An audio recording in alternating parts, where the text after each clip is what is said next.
race is not some sort of side issue in American news media. It's always been a central issue from the very first printed word.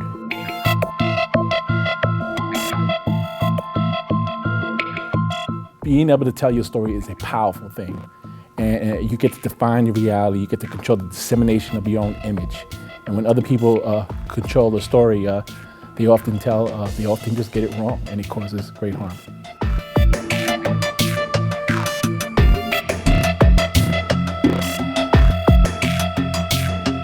The issues that we need to deal with in our community, the economic inequality, all the issues of disparity and inequality in our communities, we're unable to deal with, we're unable to address.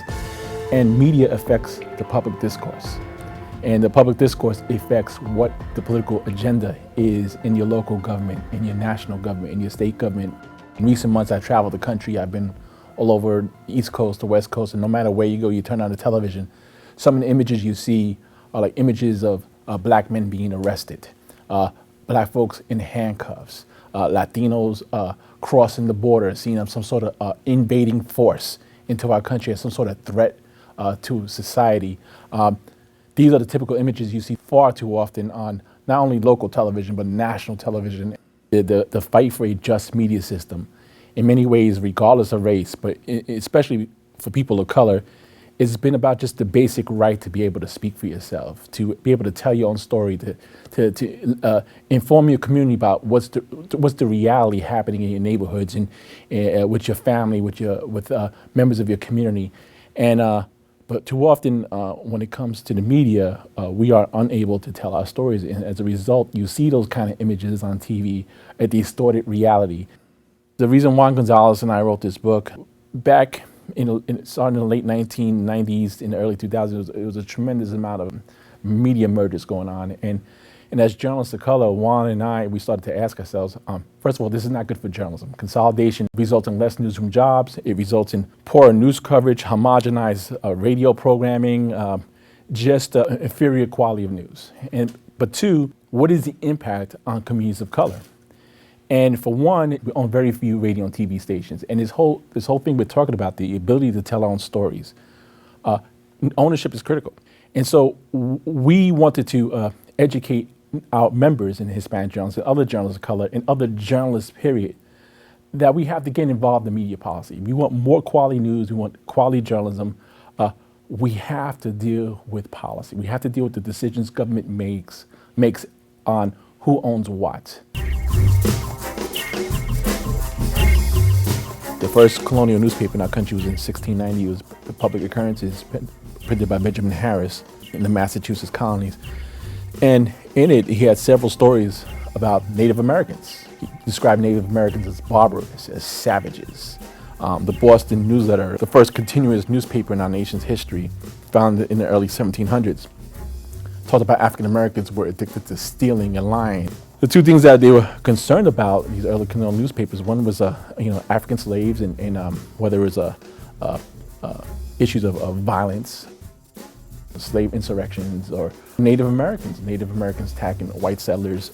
They're also very concerned about African slave populations, like the actual physical number of people actually living in southern states or in colonial Northeast, and just the increasing number of African slaves living amongst the settlers. They were concerned about that. So this is the prototype of what was to come. Papers like the National Advocate were running all sorts of coverage that lampooned and mocked black intelligence.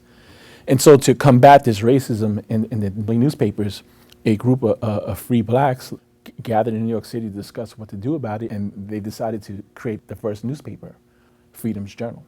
And it was 1827. And in the first issue of the paper, they stated the reason why they founded Freedom's Journal.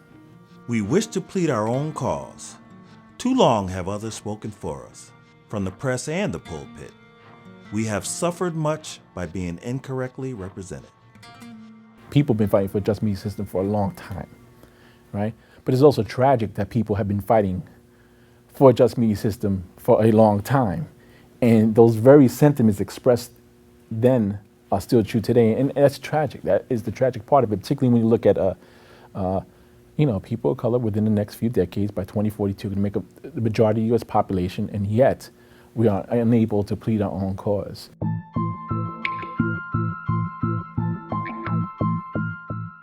The first wave of ethnic newspapers were created. In 1828, the Cherokee Phoenix was created, the first Native American newspaper. The first Spanish language newspaper actually was in 1808 in New Orleans, but there were other papers. In the early 1850s, the Golden Hill News, the first Chinese newspaper, was founded. These papers not only combated racist news coverage, Freedom's Journal was critiquing basically news coverage, and it was challenging news coverage of the black community at the time. But these papers and the papers that followed after them were also challenging racist government policies that other newspapers, the English language papers, were supporting. Territorial expansion, for instance. They were able to publish newspapers, ironically, because of government policy.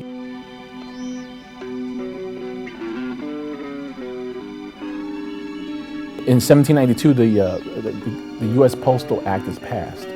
And what it did, it basically created the newspaper industry. They called for subsidizing the delivery of newspapers. Around 1790, 1800, there was around 200 or so newspapers. And 30, 40 years later, it was almost close to 2,000 newspapers. And it was a result of postal policy that made it much easier to create a newspaper and deliver it. And for people of color, now I gotta say, this postal policy was really intended to help white publishers, basically, right? But people of color were able to take advantage of this policy. They were able to create their own newspapers and have it delivered. The creation of the postal system resulted in a decentralized newspaper industry. And we have really been fighting for a decentralized media system since then. Whenever new technology comes along, it creates new media systems, right? It creates a telegraph industry. It creates a radio industry, cable television industry. Now we have a whole internet universe. The government has to decide whether to regulate each new industry to allow the greatest number of voices to participate, or to turn over control of each new industry to the hands of a few. In essence, centralizing control in the hands of a few powerful gatekeepers. And starting with the telegraph, that's what the government has done. They decided to centralize control of each new emerging industry to the hands of a few corporate gatekeepers. The thing that's frustrating about this is that government has helped subsidize the creation of new media industries. I mean, the government helped to subsidize the development of the telegraph. The government helped subsidize the creation of radio. The government invested in subsidizing the creation of the internet. And yet, we're still wrestling with these questions. Government helped to create these new industries, but yet turns over control to the hands of a few companies, as opposed to passing policies and regulations that serves a greater public good.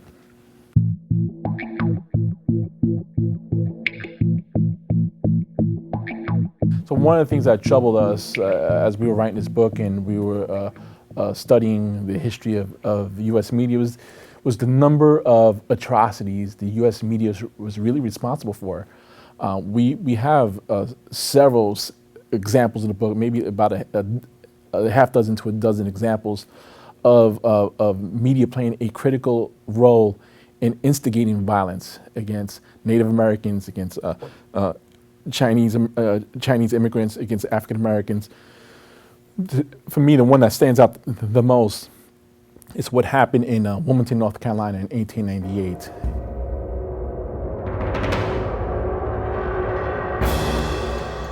There was a coalition government of white populists and blacks that formed a fusion government where blacks actually held some leadership positions in the city government. And there was a political agenda focused on economic inequality, improving the schools, making sure folks had the right to vote. And the Democratic Party and the coalition of white racist groups were determined to dismantle this coalition government. And in the election of 1898, the Democratic Party took over control of the State House. And 2 days later, they marched into Wilmington, North Carolina. They removed the mayor and the city leadership. Black leaders, they put them on a train, shipped them out of Wilmington. Violence erupted. Nearly 60 African Americans were killed. And they installed to run the city a former Confederate military officer, right? And no one was ever arrested for this atrocity. The chief instigator of this riot was a guy named Joseph Daniels. He was the publisher of the Raleigh News and Observer. He was one of the most powerful publishers in the South. And he used his paper to stir up violence, to stir up anger and animosity to the black community. He played a central role in instigating this riot. He actually focused his attention on the black newspaper in town. And when the mob came into the city, they actually burned down the black newspaper.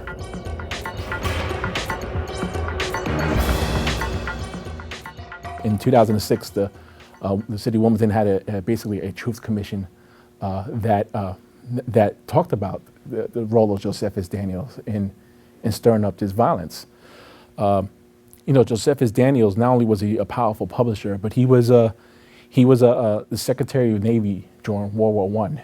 He was the ambassador to Mexico during the administration of Franklin Delano Roosevelt. He was a powerful figure in democratic politics, and yet this incident, it should be commonly known amongst journalistic circles the role this paper played, and so the paper apologized for its role. This is one of the dark sides of American journalism history. That I think that there's other newspapers out there, I'm sure, that played similar roles or other type of roles. And really, truly, I'm trying to say, have not come to grips with the really deadly role a lot of newspapers played in the lives of people of color in this country.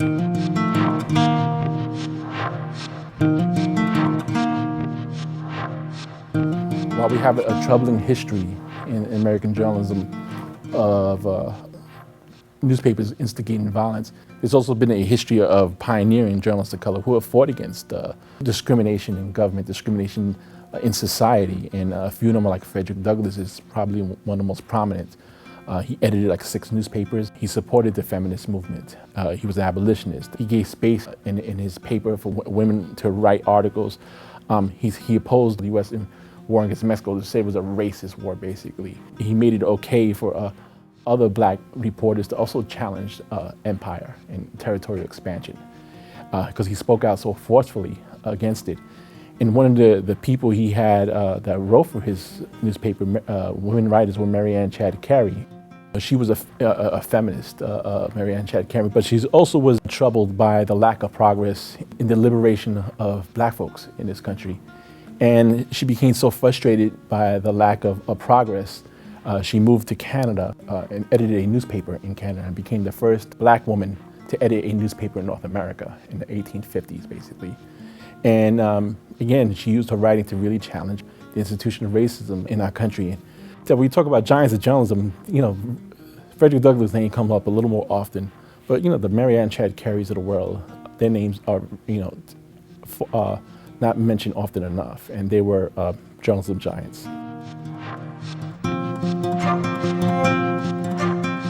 Ida B. Wells is another example of a great crusading pioneer journalist. In the late 1800s, she was an editor of a paper in Memphis. One of the things she's most famous for is doing investigative journalism on the number of lynchings in this country, the reasons for it, and she spent her career crusading against lynching. I believe between 1890 and 1920, around that 30-year period, there were around 3,200 lynchings in this country. And the vast majority, I think like close to 80% of those folks who were lynched were African Americans. The newspapers were, all these stories of black men raping white women. But one of the things that she wrote about in her journalism is that a lot of these were consensual relationships that were happening, and folks were being lynched for having consensual relationships with white women. But as a result of her writing about this, writing about what happened to her friends, and writing about the atrocity of lynching, her paper was destroyed. When her paper was destroyed and her life was threatened, it only made her more convicted that she was on the right track, that she actually was exposing something in her journalism, and she went on to devote her life to this mission of exposing lynching. A lot of people don't know about Jose Marti. He's a great journalist, all right, great writer. He wrote about lynching, and he wrote about the violence toward Chinese immigrants. He wrote about issues impacting Native Americans. He actually really chronicles a lot of these issues of race relations, basically, in the United States. With these pioneering journalists, the Frederick Douglass, the Marianne Chet Careys, Ida B. Wells, Jose Marti, they really were, the journalists really were fighting against a white racial narrative that developed in our nation's news media. As we discussed from the very first printed word in public occurrences, a white racial narrative developed where people of color were the other, were problem people, were a threat to society.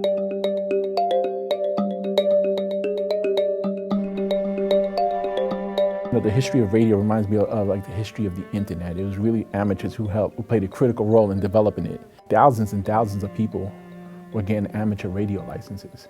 A lot of these Black and Latino papers have not been digitized, and I think if you go through some of these Black and brown Latino newspapers in cities throughout the country and look at the archives, I bet you find dozens of other examples of people of color embracing radio from the very beginning. We found the example in Chicago.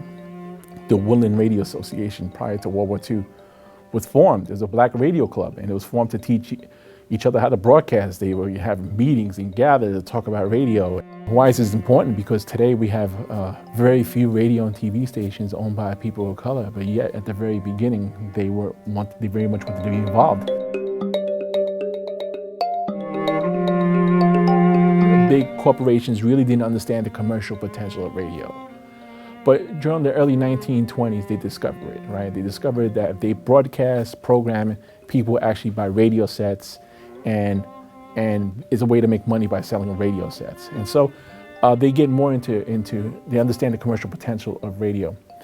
And in 1927, the federal government passes the Federal Radio Act, and it creates the Federal Radio Commission. There was a lot of interference on the airways, and they had to restore some sort of order in who is broadcasting and what frequency. But what they did that they didn't have to do, but what they did is that when it came to commercial radio and they had to reallocate the commercial radio licenses, they gave most of the most powerful frequencies, the most powerful stations to NBC and CBS. So instead of allowing the voices of many to participate, instead of to say we're going to create a decentralized media system, they chose to centralize control of media in the hands of two powerful corporations. And a person of color didn't get a license. A woman didn't get a license. So it was basically white males or corporations, getting licenses. And this is important because these first, folks use these first radio licenses to build wealth and to become the first TV station owners. And this is why we have a media inequality today, because from the very beginning, when these licenses were being given out, they were given out to a select few.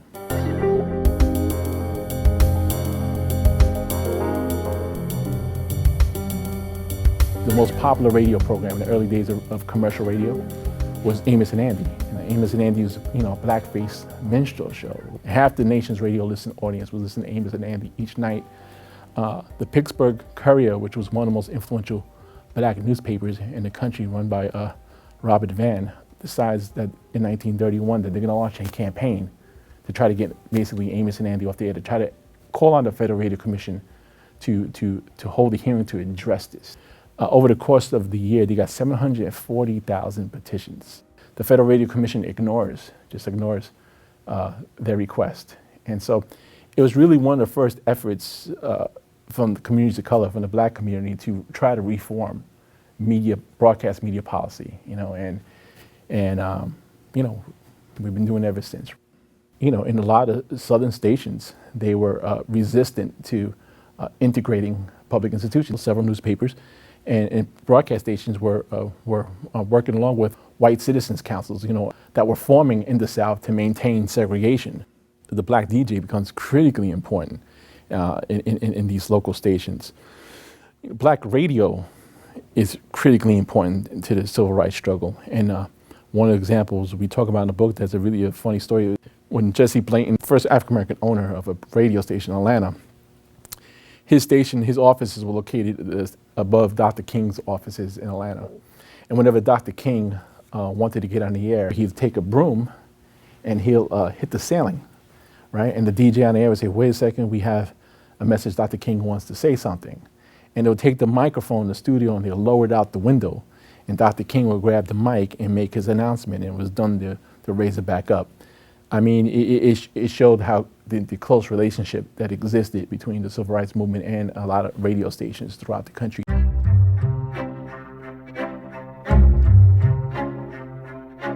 The most important examples and historic examples, and the reason why we are here even talking today, talking about media policy and reform is what happened in Jackson, Mississippi in the 1960s. Folks in the black community in Jackson, which was more than 40% African American in the city, the population, started to challenge the station because the station would not air the perspective of African Americans, but meanwhile would air all this programming opposing integration. The person who ran the station, WLPT, was a member of the White Citizens Council. And so in the 1960s, Reverend Parker, Everett C. Parker of the United Church of Christ, works with local black leaders in Jackson to file a license challenge of the station. But up to then, in broadcasting policy, people didn't have the legal right, didn't have what they call legal standing to actually challenge a broadcast license. Even though we own the public airwaves belong to us, we didn't have a legal right to challenge a station's license if we felt like they weren't serving the public interest. And Reverend Parker and the local black community challenged that in the 1960s. In 1966, a federal court ruled that they did indeed have a legal right to challenge that license. What happened is that it opened up an opportunity for people of color throughout the country to actually file license challenges against their local broadcasters.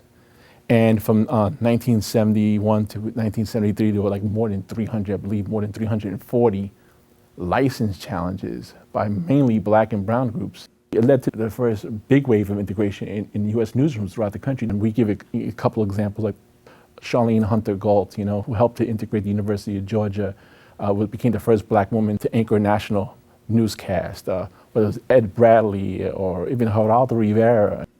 Also in the late 1960s, we had a lot of urban unrest happening, in cities throughout the country. And President Johnson formed the Kerner Commission to study the causes of these racial disturbances in cities throughout the country, like Detroit and Newark, probably the two most famous examples.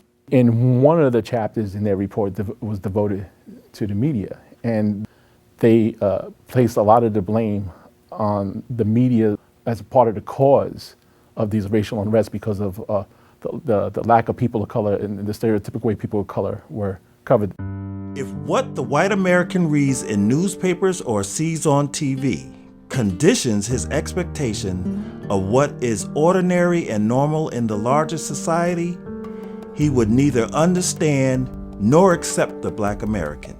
By failing to portray the Negro as a matter of routine in the context of the total society, the news media have, we believe, contributed to the black-white schism in the country. So this commission, along with the WLPT case, pressures the FCC to finally do something about diversity in broadcasting. First with the workforce, they adopted equal employment opportunity rules in the late 1960s that basically said that broadcasters' workforce should reflect the communities they serve. Then they passed in the early 1970s, they adopt ascertainment rules. That's like broadcasters have to go out to the community to ascertain their informational needs, basically, and see if they're serving them.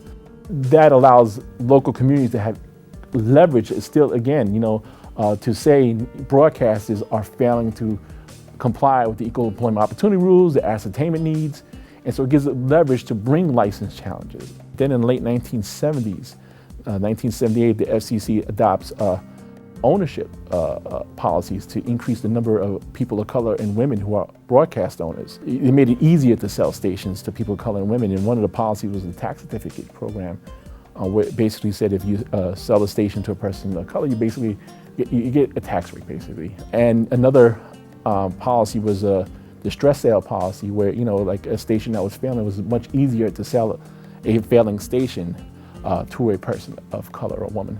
And so these were policies to try to increase the representation of people of color and women as owners And again, this all happened because of pressure from the community, government policy, court rulings that allow this to happen, to allow really to try to integrate not only the workforce but the ownership as well.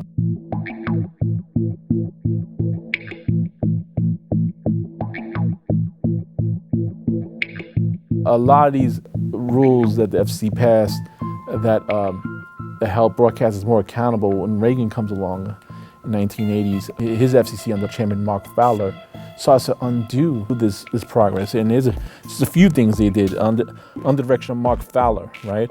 The agency rescinded regulations that require broadcasters to operate a station for a minimum of 3 years before selling it, and increased from 7 to 12 the cap on the number of AM and FM radio stations a company could own, and increased the caps on ownership of TV stations so long as those stations did not reach 25% of the national viewer audience. It increased the number of stations the network basically can own.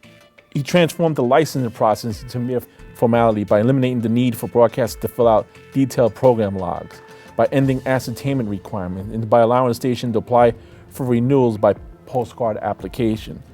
He also ended any aggressive enforcement of equal employment opportunity rules and eliminated broadcasters' obligation to air a certain percentage of public service programming. More mergers were happening. General Electric bought NBC, and Capital Cities Communications bought up ABC networks. So that begins a process in the early 1980s of rescinding or turning back the gains being made to democratize our airways by people of color and other folks as well. And then the 1990s come, and in 1995, the Republican Congress rescinds the tax certificate program. That was really the main instrument that resulted in increasing the percentage of people of color owning broadcast stations from 1 to 3%.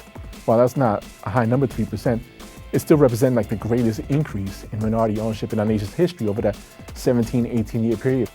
That program is rescinded, right? And then a year later, in 1996, Bill Clinton signs the 1996 Telecom Act. And the Telecom Act unleashes a new wave of consolidation. It decimates radio, right? It gets rid of ownership caps. The number of radio stations a company can own, at the time you couldn't own more than 40 radio stations nationwide. And the number of stations a radio company can own nationwide, that cap is eliminated. So basically Clear Channel goes from owning 40 stations in 1996 to 1,200 stations in a matter of a couple of years. So all this consolidation started happening as a result of the '96 Act, and you know, what it does, for people of color in particular, it makes it harder to own broadcast stations because the barriers of entry are increased. You know, the cost of stations becomes much more unaffordable.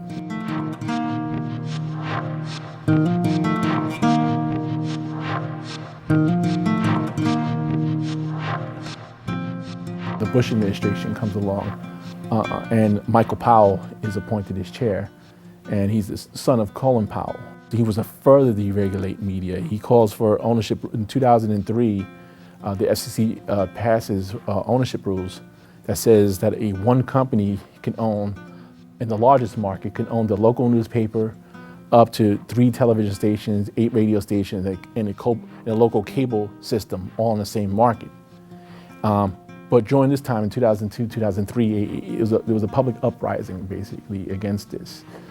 People were fed up with coverage of the war and the media's poor role in holding the Bush administration basically accountable to justify its rationale for war. There was protests going on against the war, and a lot of folks really were upset with the media's role in it. More than 3 million people either contacted the FCC or Congress to say no to big media. So it awakens a new media reform movement. There's been other media reform movements, as I mentioned, but this is a new one, right, that happens as a result of what the FCC under Michael Powell is trying to do. And in 2004, the courts basically prevented the FCC from implementing the rules I just mentioned that would allow for even further consolidation in local markets. And so this is where we're at. We're still fighting to prevent more consolidation. The FCC is still favorable to more consolidation. It allowed Comcast to buy NBC in 2011, I believe last year, 2011, and to give Comcast even a greater control of our media universe.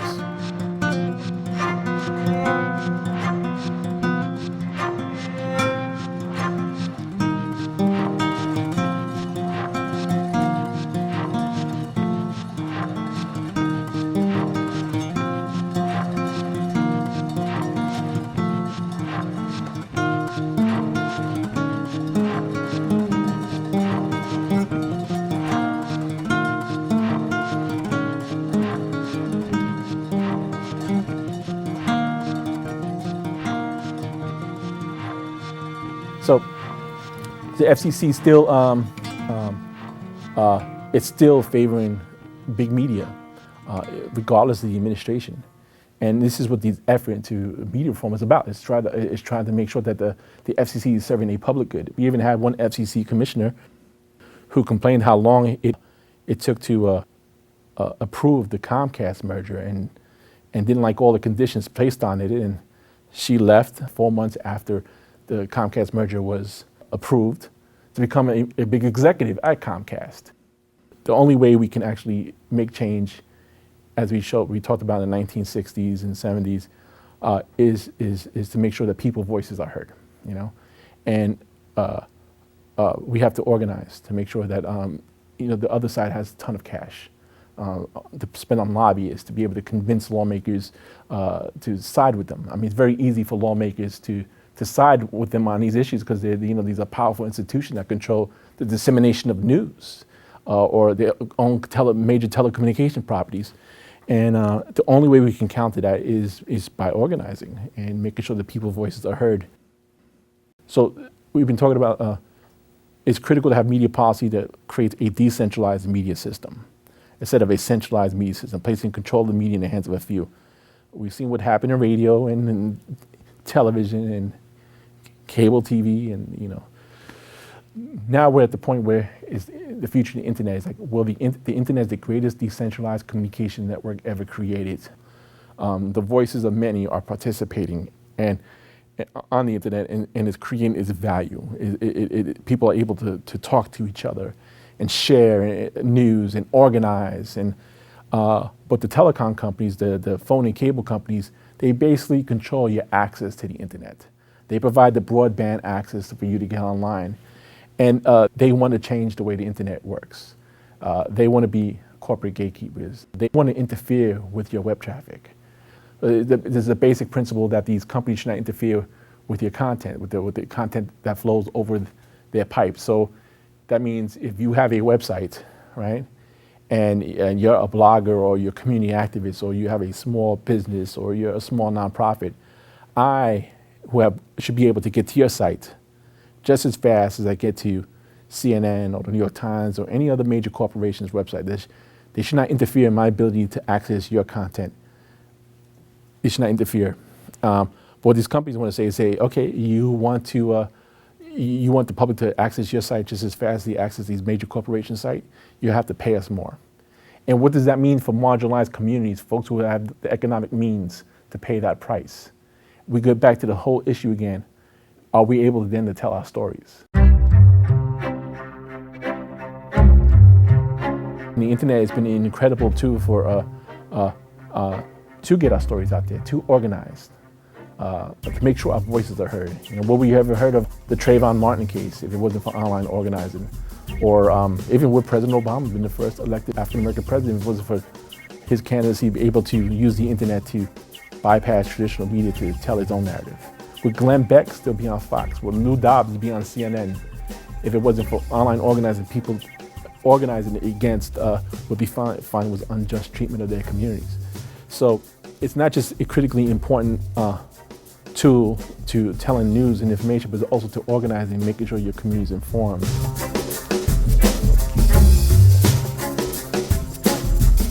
If the news media still fails to cover our community, organizers who are trying to hold folks accountable are news sources themselves. They're sources of information, basically. And we have to make sure they're able to, a free flow of information continues on the internet. There's no corporate gatekeepers deciding winners and losers. And that's what the fight is about today. And for people of color, it's essential. Me and Juan González, we went around the country. We went from New York to the Bay Area to Fresno, Los Angeles, San Diego, Santa Fe, Albuquerque, San Antonio, Houston, Denver. I've been to Minneapolis and Atlanta. We come across dynamic leaders, young leaders who are fighting for a just media system, who understand the importance of policy in determining who gets the right to speak. These are folks who may not get their names in the paper all the time, but who are really organizing their local communities and national communities to speak up. And they are pioneering in that. There's not enough people of color involved in trying to reform the media. We need more allies. corporate media does a terrible job of covering itself. I mean, you're not going to open up your papers or watch your evening newscast and find out that these companies are actually lobbying Congress and the FCC to get regulations passed that would serve their bottom line but would hurt the public interest. So one way is to stay involved, and informed about what's going on and take action. And too often we have no idea what's going on. And one of the ways, the key way to do it is to follow groups like the group I work for, Free Press, and visit our website, www.freepress.net, the Center for Media Justice, www.centerformediajustice.org. When you have terrible government policies that impact people of color with a media system that helps to support those terrible government policies, you cannot divorce one from the other. And so we see all this anti-Latino legislation being passed in different states, and we see the rise in hate speech on the radio. I mean, this impact people's lives. So for me, it's very personal. I mean, I like to have cheaper internet, internet access, and all the consumer issues are really, really important, right? But to me, it's the human element. It's the real everyday impact this has on our lives. And so I'm talking about this from my perspective, but I think any one of us can really talk about from their own perspective the harm media causes in their society, in their communities, in their personal lives. And so, this happens when you have a media system that is controlled by companies that are putting profit ahead of informing the public.